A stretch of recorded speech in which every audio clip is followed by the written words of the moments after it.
Welcome to Nikki vlogs. ఈరోజు ఎంతో రుచికరమైన ఆవకాయ పచ్చడిని ఎలా చేసుకోవాలో చూద్దాం పదండి. ఆవకాయ పచ్చడికి కావాల్సిన పదార్థాలు: ముందుగా 1 కిలో సరిపడా మామిడికాయ ముక్కలు, వెల్లుల్లిపాయలు, ఆవాలు, ఎండుమిర్చి, కారం, మెంతులు అండ్ సాల్ట్. ఇప్పుడు ప్రాసెస్ స్టార్ట్ చేద్దాం పదండి. ముందుగా పచ్చి మామిడికాయలని ఒక బౌల్ తీసుకొని అందులో వాటర్ వేసి ఒక 10 నిమిషాలు నానబెట్టండి.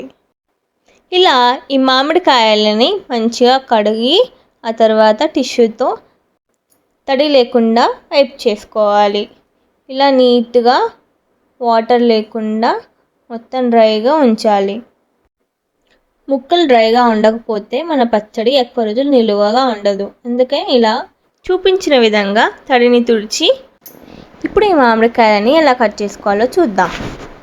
ఇప్పుడు మామిడికాయలో గింజను తీసి చిన్నగా కట్ చేసుకోవాలి. నేను ఇక్కడ 1 కిలో మామిడికాయలను తీసుకున్నాను. మీరు కావాలంటే 1 కిలో అయినా దానికన్నా ఎక్కువ క్వాంటిటీ అయినా అంటే 2, 5 లేదా 10 మామిడికాయల నుంచి 20 మామిడికాయల వరకు క్వాంటిటీని తీసుకోవచ్చు. మీరు ఎంత క్వాంటిటీ తీసుకున్నా నేను చూపించిన విధంగా మీరు మామిడికాయ పచ్చడిని చేసుకుంటే చాలా రోజులు నిలువుగా ఉంటుంది. ఇలా వీడియోలో చూపించినట్లు చిన్నగా నేను కట్ చేసుకున్నాను. మీరు మీడియం లేదా లార్జ్ సైజులో కట్ చేసుకోవచ్చు. ఇప్పుడు ఈ ఆవకాయల్లో మసాలాలు యాడ్ చేసుకుందాం పదండి. మసాలా కోసం 2 టేబుల్ స్పూన్ల ఆవాలు, 1 టేబుల్ స్పూన్ మెంతులు తీసుకొని ఆవ పొడి చేసుకుందాం. ముందుగా ఆవ పొడి కోసం ఒక కడాయి పెట్టుకొని 1 టేబుల్ స్పూన్ మెంతులు వేసుకోవాలి. వీటిని మాడనివ్వకుండా మంచిగా గోల్డెన్ కలర్ వచ్చే వరకు రోస్ట్ చేసుకోవాలి. మంచిగా రోస్ట్ అయ్యాక వీటిని చల్లార్చడానికి పక్కన పెట్టుకోవాలి. ఇప్పుడు 2 టేబుల్ స్పూన్ల ఆవాలు తీసుకోవాలి. ఆవాలు మెంతుల కన్నా 1 టేబుల్ స్పూన్ ఎక్కువనే తీసుకోవాలి. ఇప్పుడు వీటిని లైట్గా చిటపటలాడే వరకు రోస్ట్ చేసుకోవాలి. ఆవాలు మాడనివ్వకుండా చక్కగా తిప్పుకుంటూ రోస్ట్ చేసుకోవాలి. మంచిగా కాల్చుకున్న తర్వాత దీన్ని చల్లార్చడానికి ప్లేట్లో తీసుకోవాలి. ఇప్పుడు ఇవి చల్లారాక రుబ్బు రోల్లో షిఫ్ట్ చేసుకొని వీడియోలో చూపించినట్లుగా ఈ విధంగా రుబ్బుకోవాలి. ఇలా రుబ్బుకున్న తర్వాత దీన్ని తీసి పక్కన పెట్టుకోవాలి. ఇప్పుడు ఇదే రుబ్బు రోల్లో 20 నుంచి 30 వెల్లుల్లిపాయలని తీసుకొని చక్కగా రుబ్బుకోవాలి. మిక్సీ గ్రైండర్లో కన్నా ఇలా రుబ్బుకుంటే పచ్చడి ఎంతో టేస్టీగా ఉంటుంది. ఇలా చూపించిన విధంగా చేసుకొని తీసి పక్కన పెట్టుకోవాలి. ఆవాల పొడి, అల్లం పేస్ట్ 2 చేసుకున్న తర్వాత ఆవకాయలో వేసుకోవాల్సిన మసాలాలన్నీ తయారైపోయినాయి. ఇప్పుడు స్టవ్ ఆన్ చేసుకొని కడాయి పెట్టుకొని నువ్వుల నూనె లేదా పల్లి నూనె వేసుకోవచ్చు. నేను ఇక్కడ పల్లె నూనె వేసుకున్నాను. మీరు నువ్వుల నూనె వేసుకున్న టేస్ట్ చాలా బాగుంటుంది.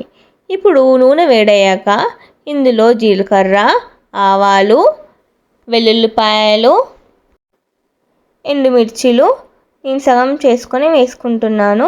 మొత్తంగా వేసుకున్నా బాగానే ఉంటుంది. ఇప్పుడు వీటిని మంచి కలర్ వచ్చే వరకు ఫ్రై చేసుకోవాలి. ఈ ప్రాసెస్ మొత్తం లో ఫ్లేమ్లో చేసుకోవాలి.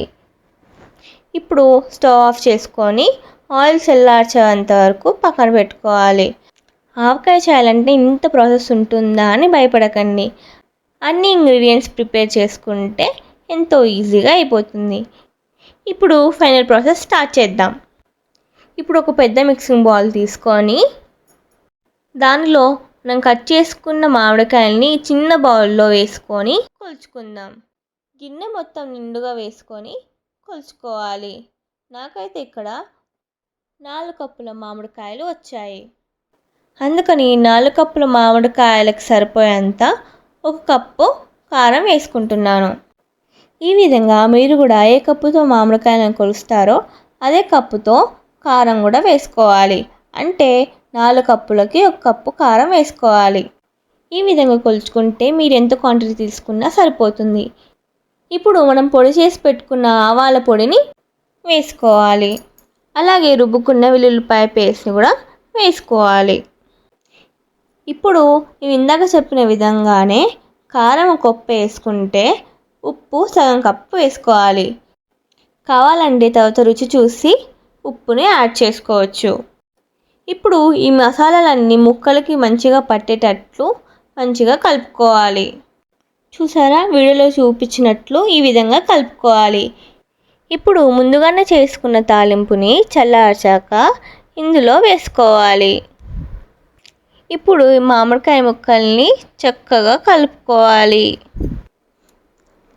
ఇలా ఈ చూపించిన విధంగా చక్కగా ముక్కలకి మొత్తం మసాలా పట్టేలాగా కలుపుకోవాలి. నేను చెప్పిన విధంగా మసాలాలు కలుపుకుంటే ఈ ఆవకాయ చాలా రోజులు నిలువగా ఉంటుంది. ఎంతో నోరూరించే గుమగుమలాడే స్పైసీ ఆవకాయ రెడీ అయిపోయింది. ఇప్పుడు ఈ ఆవకాయని జాడీలో ట్రాన్స్ఫర్ చేసుకుందాం. తడి లేకుండా క్లాత్తో లేదా టిష్యూతో ఒకసారి తుడుచుకోవాలి. ఇప్పుడు ఈ ఆవకాయని జాడీలో వేసుకోవాలి. ఇప్పుడు గిన్నెలో వేడివేడి అన్నం వేసుకొని ఎలా ఉందో టేస్ట్ చేద్దాం. నేను టేస్ట్ చేసేలోపు ఈ వీడియో మీకు నచ్చినట్లయితే లైక్ చేయండి, షేర్ చేయండి, సబ్స్క్రైబ్ చేయడం మర్చిపోకండి. అలాగే ఈ రెసిపీని మీ ఇంట్లో ట్రై చేసి ఎలా ఉందో కామెంట్ చేయండి. మరెన్నో రెసిపీస్తో మళ్ళీ కలుద్దాం. Thanks for watching.